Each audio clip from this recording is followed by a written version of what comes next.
sebesar apapun ombaknya. Coba diulang. Jangan pernah lompat dari kapal.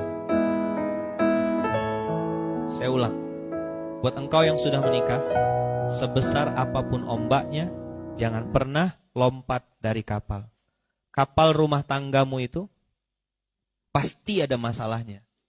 Seberat apapun jangan lompat. Karena orang yang sedang panik berpikir lompat menyelesaikan masalah. Enggak. Begitu engkau lompat, justru kematian menantimu. Masalah yang lebih besar justru akan lebih banyak datang.